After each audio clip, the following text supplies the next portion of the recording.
Governor Sindh Kamran रिसोरी media से गुफ्तगू कर रहे हैं, आपको बराह रास्त ले चलें। तो उसकी भी ये सरबराही कर रहे हैं और मुतमईन कर रहे हैं सारी सियासी पार्टियों को भी, और दहशतगर्दों से मुकाबला भी कर रहे हैं। और हालिया दिनों में आपने देखा होगा कि वज़ीर दाखिला भी हैं माशाअल्लाह, और हमारे क्रिकेट बोर्ड के चेयरमैन भी हैं, और I think chairman Asia board के भी हैं, क्रिकेट काउंसिल के। और आपने देखा कि जब ये ग्राउंड में खड़े थे और इंडियन टीम जो है वो ट्रॉफ़ी ले नहीं रही थी, इन्होंने भी सब्र का मुजाहरा किया, खड़े रहे, क्योंकि वो तो चाहते थे कि शायद जब ये हट जाएंगे तो हम किसी और से ले लेंगे। लेकिन उनको ये नहीं पता था कि हमारा जो चेयरमैन है वो वज़ीर दाखिला भी है, और उसने टीम को भी फिर बाद में थोड़ा दहशतगर्दों की तरह हैंडल किया कि वो ट्रॉफ़ी गाड़ी में रख के साथ ले आए। अब पूरा इंडिया ट्रॉफ़ी के पीछे भाग रहा है। तो इनका ये रूप भी है जो इन्होंने बड़े अच्छे से हैंडल किया है। लेकिन मेरी आपसे एक दरख्वास्त है कि जो हमारी अपनी टीम है उसे भी आप बताएं कि आप वज़ीर दाखिला भी हैं। शायद उनको नहीं पता चल रहा है, क्योंकि अगर जब आप थोड़ा सा उनके साथ भी वज़ीर दाखिला बनेंगे तो फिर टीम जो है वो बेहतरीन खेलेगी। मैं आपका शुक्रिया अदा करता हूँ। देखें, शहबाज शरीफ साहब की स्पीड मशहूर थी, है या नहीं? लेकिन अगर शहबाज शरीफ साहब ये कहें कि मुझसे ज़्यादा मोहसिन स्पीड है तो इसका मतलब कोई तो मेरिट है, और वो नज़र भी आ रही है। केयर टेकर वज़ीर आला हों पंजाब के या वज़ीर दाखिला हों, उन्होंने बेहतरीन काम किया है। और आज हम भी जब मुलाकात कर रहे थे तो हमने इनसे कुछ गुजारिशात की हैं कराची के हवाले से, लॉ एंड ऑर्डर के हवाले से, क्योंकि आपको पता है कि कराची में 80% और हैदराबाद का 100% मैंडेट हमारे पास है। और मैं अपनी पार्टी की तरफ से गवर्नर हूँ, 2 वफाकी वज़ीर हैं, तो जो हमारे पास इश्यूज़ होते हैं उसके लिए भी हम इनको ज़हमत देते हैं। और मैं इनका शुक्रिया अदा करता हूँ कि जब भी कराची आते हैं गवर्नर हाउस ज़रूर आते हैं और हमारी बात सुनते हैं और उसका हल भी निकालते हैं। तो पूरी पार्टी को मोहसिन भाई पे बिल्कुल एतमाद है, और उसी वजह से हम इनसे अपने दिल की बातें कर लेते हैं। मैं मोहसिन भाई से कहूँगा कि ज़रा हाँ। बिस्मिल्लाहिर्रहमानिर्रहीम। गवर्नर साहब थैंक यू, खालिद भाई का, अमीन भाई का, रूह भाई का, सबका बहुत बहुत शुक्रिया। एक तो गवर्नर साहब बहुत चाहत से बुलाते हैं, और उसके बाद गवर्नर साहब का जो हलीम है वो इतना मज़ेदार है कि वो आप मिस नहीं कर सकते। बाकी रही बात जो गवर्नर साहब ने मेंशन की, मेरा ख़्याल है कि इस टाइम जिस स्टेज पे हमारा मुल्क खड़ा हुआ है उसके लिए एक ही चीज़ बड़ी ज़रूरी है, वो ये है कि हम सारे मिल के इस भंवर में से निकलें। अल्लाह का शुक्र है प्राइम मिनिस्टर साहब और फील्ड मार्शल दोनों इस अंत तक मेहनत से लगे हुए हैं, और आपने देख लिया किस किस फ्रंट में किस किस तरीके से कामयाबी हो रही है। अल्लाह ताला हमें आगे भी कामयाबी देंगे, उम्मीद है। लेकिन उस कामयाबी के लिए बहुत ज़रूरी है कि हम अपने मुल्क में इकट्ठे रहें, और इसमें मेरा ख्याल है कि एमक्यूएम का रोल बहुत ज़्यादा है और बहुत पॉजिटिव रोल है कि हमेशा चाहे जो भी सिचुएशन है ये इकट्ठे रहें। छोटी मोटी बातें चलती रहती हैं, वो वक्त के साथ साथ दूर हो जाती हैं, लेकिन इकट्ठे रहने में ही हम सबकी कामयाबी है। तो इंशाल्लाह ताला अगर कहीं पे भी मेरी ज़रूरत होगी मैं हाज़िर हूँ, जैसे गवर्नर साहब ने मेंशन किया। और हम सबका एक ही सबका मिशन है कि इस टाइम पे जिस तरीके से हमने टेक ऑफ किया है उसको अच्छे तरीके से हम लेके जाएं मुल्क को आगे, और मुल्क आपको 3 साल बाद को डिफरेंट नज़र आए इंशाल्लाह ताला। बहुत शुक्रिया। मैं तो बहुत शुक्रिया अदा करूँगा मोहसिन नकवी भाई का कि जो एक बड़े अहम मिशन पे यहाँ आए थे, और एक बड़े अहम दौर में पाकिस्तान की दाखिला की सूरत हाल को संभालना इनकी ज़िम्मेदारी लगाई गई। जिस मनसब और जिस मकसद के साथ ये जुड़े हुए हैं, ये इनकिसारी इनके कद का इजहार है। और मैं उनका शुक्रिया अदा करूँगा कि इस मौके पे भी आपने एमक्यूएम को इस मसरूफियात में याद रखा। और आपको पता है कि एमक्यूएम इस वक्त पाकिस्तान जिस मरहले में और जिस तरह से पाकिस्तान की परवाज़ शुरू हुई है, जिस शहर की नुमाइंदगी उसके पास है और जिस कौम की नुमाइंदगी उसके पास है, हम और पाकिस्तान लाजिम व मलज़ूम है। और इंशाअल्लाह हम पूरे पाकिस्तान के साथ मिलकर پاکستان کی جمہوریت کو، اور ایک ایسے وقت میں جب افواج پاکستان نے پاکستان کی عزت اور احترام اور پاکستان کی جمہوریت کے استحکام کے لیے جو رول ادا کیا ہے، اس پورے میں ہم کسی طرح بھی محسن نقوی بھائی کا جو کردار ہے اور ان کا جو رویہ ہے اس کو اگنور نہیں کر سکتے۔ میں بہت بہت شکریہ ادا کروں گا، آپ اس موقع پہ آپ نے ہمیں یاد رکھا اور یہاں آئے، اور گورنر سندھ جو کہ ہمارے وفاق کے نمائندے ہیں شہر میں، میں سمجھتا ہوں کہ وہ جس طرح رول ادا کر رہے ہیں وہ بھی تمام پاکستان کے دوسرے گورنرز کے لیے بڑا مثالی ہے۔ بہت بہت شکریہ آپ سب کا۔ تھینک یو، بہت شکریہ، تھینک یو جی۔ گورنر سندھ کامران ٹیسوری خالد مقبول صدیقی اور وفاقی وزیر داخلہ میڈیا سے گفتگو کر رہے تھے۔ آگے بڑھیں، آپ کو بتائیں مذہب کے نام پر جتھے قابل قبول نہیں، یہ کون تیار کرتے رہے سب کو پتہ ہے۔ وزیر دفاع خواجہ آصف کہتے ہیں پاکستان میں بھی اس طرح کے جتھوں کو برداشت نہیں کرنا چاہیے، بہت دیر ہو گئی ہے، اب یہ ریاست قانون، قاعدے اور آئین کے مطابق چلے گی، ہمیں ایک ہارڈ سٹیٹ بننا ہوگا، ٹی ایل پی پر پابندی لگنے جا رہی ہے یا نہیں اس پر بات نہیں کروں گا، افغانستان سے سیز فائر میں وقت کی حد مقرر نہیں، خلاف ورزی نہ ہونے تک معاہدہ برقرار ہے، ہم نے کالعدم ٹی ٹی پی سے نہیں افغان طالبان کے ساتھ بات کی ہے، ثبوت موجود ہیں کہ دہشت گردوں کو افغانستان کے اندر سے احکامات ملتے ہیں، افغانستان کے ساتھ معاملات کا مستقل حل چاہتے ہیں، 25 اکتوبر کو معاہدوں میں مزید چیزوں پر بات چیت ہوگی، پاک افغان مذاکرات کے ماحول میں کوئی تلخی نہیں تھی۔ This was very clearly spelled out that there won't be any incursions and TTP will not have any facility on their soil. We kept on repeating, and obviously they deny it, but in an implied way, both the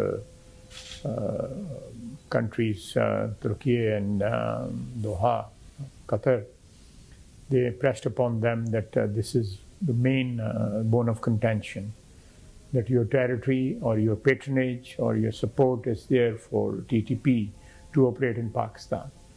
So we told them that this is something which everything hinges on this one clause. We have a ceasefire agreement. As long there is no violation of the agreement. Mohsin Naqvi media سے گفتگو کر رہے ہیں، آپ کو براہ راست لیے چلیں۔ یہاں تک پہنچ کیسے جاتے ہیں؟ اس وقت اسٹیٹ ایکشن کیوں نہیں لیتی؟ اندازہ تو ہو چکا ہے کہاں سے ان کی فنڈنگ ہو رہی تھی، ان کے خلاف آپ کیا کریں گے؟ اور کچے کے ڈاکو تو سرنڈر کر رہے ہیں، پکے کے ڈاکو کا آپ کیا کریں گے؟ جہاں تک رہی بات فنڈ ریزنگ والے لوگ جو ان کی مدد کرتے تھے، آپ کو اگلے چند دنوں میں خود پتہ چل جائے گا کہ کیا ہو رہا ہے، اور جہاں تک ڈاکوؤں کی تعلق ہے میرا خیال ہے کہ صوبائی گورنمنٹ اس کو ہینڈل کر رہی ہے، اور امید ہے ان شاء اللہ تعالیٰ آپ ادھر بھی اچھی چیز دیکھیں گے، وہ لگے ہوئے ان شاء اللہ آخری ہاں۔ افغانستان کے ساتھ اچھے معاملات چل رہے تھے، وہ اس وقت کہاں پہ ہے؟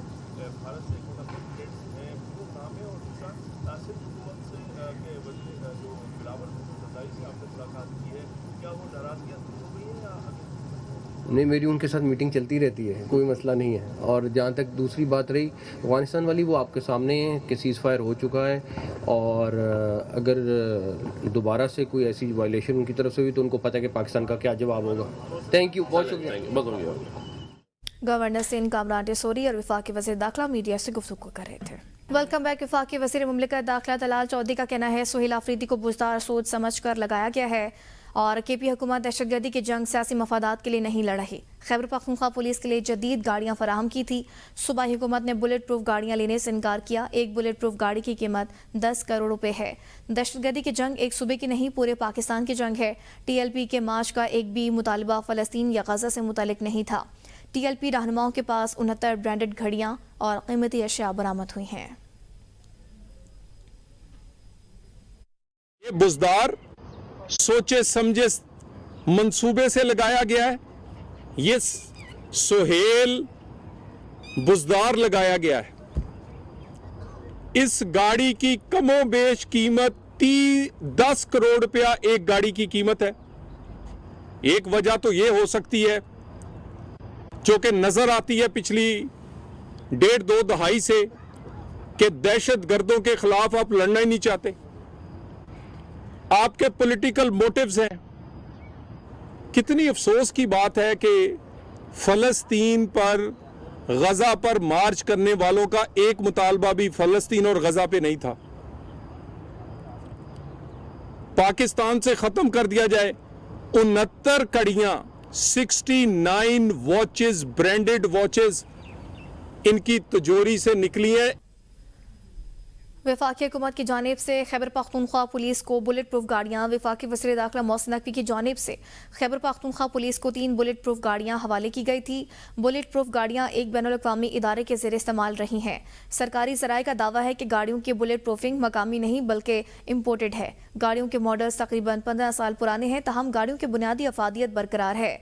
वाज़ेह रहे कि गुज़िश्ता रोज़ वज़ीर आला ने खैबर पख्तूनख्वा पुलिस को वफाक की जानिब से मिलने वाली गाड़ियाँ ना लेने का हुक्म दिया था। वज़ीर आला ने खैबर पख्तूनख्वा पुलिस को नई गाड़ियाँ और मज़ीद वसाइल फराहम करने का ऐलान कर रखा है। चेयरमैन पीटीआई बैरिस्टर गौहर को पुलिस ने अडयाला जेल के बाहर दाखिल नाके पर रोक दिया। बैरिस्टर गौहर ने कहा कि वज़ीर आला केपी का बानी से मिलना ज़रूरी है। वज़ीर आला को मुलाकात नहीं कराई गई तो पार्टी ने मुख्तसर काबीना तश्कील देने का फैसला किया है। पूरी काबीना की तौसी के लिए बाद में बानी से इजाज़त ली जाएगी। पीटीआई हर किस्म की दहशतगर्दी के खिलाफ है। सर, ये बहुत अफसोस की बात है, इसको हर वक्त रोकना। ये देखो बड़ा अरसा हो गया हम आ रहे हैं और इसी चीज़ को देख रहे हैं। हर आए दिन आ जाते हैं और हर आए दिन कभी इधर नाके पे रोका, कभी आगे नाके पे रोका। इंशाअल्लाह ताला 8-10 वज़रा की फिर हम एक शार्ट कैबिनेट अनाउंस करेंगे इंशाअल्लाह, और बाकी कैबिनेट में पर एक्सटेंशन तब होगी जब खान साहब के साथ हमारी मुलाकात। कि देखें, टेररिज्म के ख़िलाफ़ जो नेशनल एक्शन पॉइंट बने थे वो 14 नेशनल एक्शन पॉइंट, जो मैं बार बार कह रहा हूँ कि नेशनल एक्शन प्लान पे अमल दरामद होने चाहिए। उसमें से एक ये भी था कि इस्तेदाद हम बढ़ाएंगे दहशतगर्दी के ख़िलाफ़। उसमें वफाकी हुकूमत ने ये भी रखा था कि वफाकी हुकूमत सूबों को, जो ख़ासकर मर्ज एरिया के बारे में लिखा था कि वहाँ रिफॉर्म्स भी लेके आएंगे। सुप्रीम कोर्ट बार एसोसिएशन के इलेक्शन हुए हैं और बाकी 400 वोट से हारना हमारे लिए बड़ा कंसर्न का मैटर है और बड़ा दुख हुआ है इस बात। मुस्लिम लीग नून के सूबाई सदर इंजीनियर अमीर मुकाम ने इख्तियार वली को अहदा से हटाकर मेहरमंद खान तंगी को नया additional secretary general Khyber Pakhtunkhwa मुकर्रर कर दिया है। इस सिलसिले में नोटिफिकेशन भी जारी कर दिया गया है। चेयरमैन पीपल्स पार्टी बिलावल भुट्टो जरदारी का शिकारपुर का दौरा। उन्होंने तहसील घड़ी यासीन के इलाके कोट दरानी में साबिक स्पीकर सिंध असम्बली आगा सिराज तुरानी के इंतकाल पर उनके अहल खाना से ताज़ियत की है। बिलावल भुट्टो जरदारी ने आगा शहबाज तुरानी और दीगर अहल खाना से मुलाकात की, मरहूम के इसाले सवाब के लिए फातिह खानी की और दुआ भी की। इस मौके पर चेयरमैन पीपल्स पार्टी का कहना था कि आगा सिराज तुरानी पार्टी के वफादार रहनुमा और अवाम के मुखलिस खादिम थे। उनकी पार्टी और सूबे के लिए खिदमात हमेशा याद रखी जाएंगी। मुस्लिम लीग नून ने आज़ाद कश्मीर हुकूमत से अलहदगी का ऐलान कर दिया। सदर मुस्लिम लीग नून आज़ाद कश्मीर शाह गुलाम कादिर ने कहा है कि अगर पीपल्स पार्टी तहरीक अदम एतमाद लाती है तो ये इनका जमहूरी हक है। मुस्लिम लीग नून किसी नई हुकूमत या किसी गैर फितरी हुकूमत साजी का हिस्सा नहीं बनेगी, बल्कि अब अपोजिशन में बैठेगी। शाह गुलाम कादिर ने कहा कि जो भी जमाती पॉलिसी से नाराफ करेगा, पार्टी कार्रवाई का सामना करना पड़ेगा। नई हुकूमत सिर्फ शफाफ आम इंतखाबात से ही मुमकिन है। शाह गुलाम कादिर ने कहा कि नवाज शरीफ और शहबाज शरीफ की क़यादत में भरपूर इंतखाबी मुहिम चलाएंगे। वफाकी वज़ीर अमूर कश्मीर अमीर मुकाम की ज़ेर सदारत आज़ाद कश्मीर से निगरानी कमेटी का पहला इजलास में कमेटी के अरकान डॉक्टर तारिक फजल चौधरी, चीफ सेक्रेटरी AJK खुशहाल खान और एक्शन कमेटी के नुमाइंदगान की शिरकत और सेक्रेटरी अमूर कश्मीर और गिलगित बल्तिस्तान जफ़र हसन भी इजलास में शरीक। अमल दरामद कमेटी के मुतलका महकमों को मुआहदे पर अमल दरामद की हिदायत। वफाकी वज़ीर अमीर मुकाम का कहना है कि इजलास में एक्शन कमेटी के साथ होने वाले मुआहदे का बगौर जायजा लिया गया। निगरानी और अमल दरामद कमेटी का अगला इजलास 15 नवंबर तक मुजफ्फराबाद में मुनाकिद होगा। वज़ीर आज़म पाकिस्तान आज़ाद कश्मीर के आवाम को ज़्यादा से ज़्यादा रिलीफ फराहम करने के ख्वाहां हैं। अवामी मसाइल के हल के लिए तमाम वसाइल बरूएकार लाए जाएंगे। मुजफ्फराबाद में माजिद खान ग्रुप की सरदार अतीक अहमद खान से मुजाहिद मंजिल में अहम मुलाकात हुई है, जिसमें आज़ाद कश्मीर की ताज़ा सियासी सूरत हाल पर तफसीली तबादला ख्याल किया गया। मुलाकात में मुहाजिरीन अरकान असम्बली अब्दुल माजिद खान, चौधरी अकबर इब्राहिम और चौधरी अकमल सरगाला शरीक हुए। ज़राए के मुताबिक सियासी पार्लिमानी अमूर और आइंदा लाइमल पर मुशावरत हुई है। सरदार अतीक अहमद खान ने मुस्लिम कॉन्फ्रेंस के असूली मौके पर कायम रहने का आज़म जाहिर किया है। माजिद खान ग्रुप ने सदर मुस्लिम कॉन्फ्रेंस को मौजूदा सियासी हालात से आगाह किया। वफाकी वज़ीर दाखिला मोहसिन नकवी की मुफ्ती मुनीबुर रहमान की रिहाइशगाह कराची आमद। वज़ीर दाखिला मोहसिन नकवी ने मुफ्ती मुनीबुर रहमान की सरबराही में मुमताज़ उलमा अहले सुन्नत से मुलाकात की है। جس میں ماضی قریب میں رونما ہونے والے واقعات پر تفصیلی گفتگو ہوئی۔ علماء کرام نے مختلف مسائل بارے اپنا موقف پیش کیا۔ وزیر داخلہ محسن نقوی نے علماء کرام کے موقف کو سنا اور تمام مسائل حل کرنے کی یقین دہانی کرائی ہے۔ سندھ کے سینئر وزیر شرجیل انعام میمن اور صوبائی وزیر سید ناصر حسین شاہ بھی وزیر داخلہ کے ہمراہ تھے۔ ٹی ایل پی کے تمام اکاؤنٹس مجمد فائنانسنگ روک دی گئی۔ مالی امداد دینے والوں پر دہشت گردی کے مقدمات ہوں گے۔ تنظیم پر پابندی کا جلد فیصلہ آ جائے گا۔ وزیر اطلاعات پنجاب اسم بخاری کی پریس کانفرنس کہا، ٹی ایل پی کے 3800 فائنانسرز کی نشاندہی کر لی گئی۔ تحریک لبیک کے ہیڈ کوارٹر کے ارد گرد درجنوں جائیدادیں بے نامی خرید رکھی تھی۔ سعد رضوی کے گھر سے 69 برانڈڈ گھڑیاں، سونے کے کنگن برآمد ہوئے ہیں۔ 12 بریسلیٹ، سونے کے ہار، چاندی کے تاج، انگوٹھیاں برآمد ہوئی ہیں۔ کسی کی قبر ٹرانسفر نہیں ہو رہی، کوئی مسجد شہید کرنے کا سوچ بھی نہیں سکتا۔ بے بنیاد پروپیگنڈا کیا جا رہا ہے۔ سندھ کے سینئر وزیر شرجیل انعام میمن نے کہا ہے، گندم کی امدادی قیمت کا تعین اہم کامیابی ہے۔ وفاقی حکومت کی جانب سے گندم کی خریداری کا نیا میکانزم پیپلز پارٹی کے مؤثر مطالبات اور اصولی مواقف کا نتیجہ ہے۔ شرجیل میمن نے مزید کہا، پیپلز پارٹی ہمیشہ سے کسانوں کے مفادات کے تحفظ اور زراعت کی ترقی کے لیے آواز اٹھاتی رہی۔ وفاق کی حالیہ پالیسی اسی ویژن کی عکاسی کرتی ہے۔ وفاق اور پنجاب نے گزشتہ سال گندم کی امدادی قیمت کا اعلان نہیں کیا تھا۔ وفاقی حکومت نے پیپلز پارٹی کے مطالبے پر اس سال امدادی قیمت کا اعلان کر کے کسانوں اور پاکستان پیپلز پارٹی کے اعتماد کو بحال کیا ہے۔ فیصلے سے نہ صرف کسانوں اور کاشتکاروں کو براہ راست فائدہ ہوگا، بلکہ گندم کی پیداوار میں اضافہ، زرعی مبادلہ کی بچت اور ملک کی خود کفالت کی راہ بھی ہموار ہوگی۔ سندھ حکومت نے زرعی انکم ٹیکس کا نفاذ 1 سال کے لیے مؤخر کر دیا ہے۔